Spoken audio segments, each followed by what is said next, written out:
Conscious కి చైతన్యానికి difference నాకు తెలియలేదండి ఏంటి అని అన్నారు. ఇప్పుడు నేను దేని ఇది గురించి గురించి చెప్పాలి? ఇప్పుడు నేను దేని గురించి చెప్పాలి? కాన్షియస్ కి చైతన్యానికి చెప్పండి గురించి ఫస్ట్ క్వశ్చన్. కాన్షియస్ కి చైతన్యానికి అంతేనా?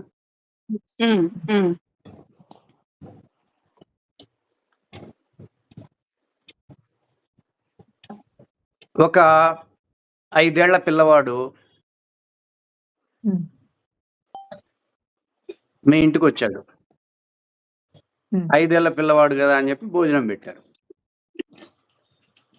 తర్వాత ఒక 5 సంవత్సరాల తర్వాత, ఒక 10 సంవత్సరాల తర్వాత మళ్ళీ మీ ఇంటికి వచ్చాడు. చాలా సంవత్సరాల తర్వాత. అప్పుడు మీరు మళ్ళీ వాడికి భోజనం పెడతారు. 10 సంవత్సరాల క్రితం చిన్న గిన్నెలో అంత రైస్ వేసి, అంత పప్పు వేసి, అంత నెయ్యి వేసి 2 ముద్దలు కలిపి పెట్టిన మీరు, అవునరా 10 సంవత్సరాల క్రితం అంతే తిన్నావు కదా, ఇప్పుడు కూడా అదే కప్పు తెచ్చి పెడతాను అంటారు మీరు. సాధ్యమవుతుంది అది? ఎందుకు? వాడి కెపాసిటీ మారింది. వాడి కెపాసిటీ మారింది అంటే ఇస్తరాకు తెప్పించి పెద్ద పళ్ళెంలో మంచిగా అన్నం ఇంకా వాడికి కావాల్సిన అన్ని పెట్టి తిన, ఆకలి తీరిందా అంటారు. ఎందుకు చేశారు ఇట్లా? వాడు పెరిగాడు. ఇప్పుడు మీకు అర్థం అవ్వాలి అంటే,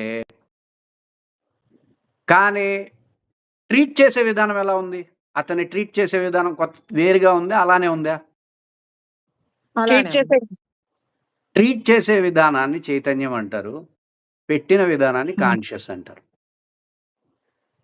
అంటే వాడికి తగ్గట్టు పెట్టడము కాన్షియస్. అయిపోయింది, ఫుల్ స్టాప్.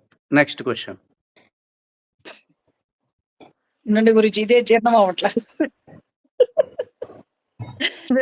పెట్టిన విధానాన్ని చైతన్యం అంటారు.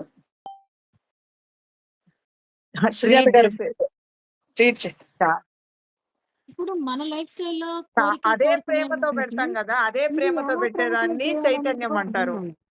మనిషి మనిషిని బట్టి ఎక్కువ పెట్టాం కదా, వాడి డైజెషన్ సిస్టాన్ని బట్టి, దాన్ని కాన్షియస్ అంటారు. అంటే ఎవరు చెప్పరు.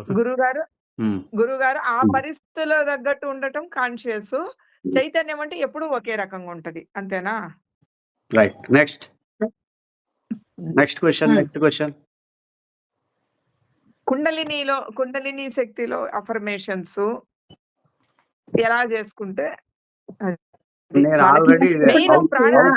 మురళీ గారి క్వశ్చన్ గురుజీ, మురళీ గారి క్వశ్చన్ అసలు అఫర్మేషన్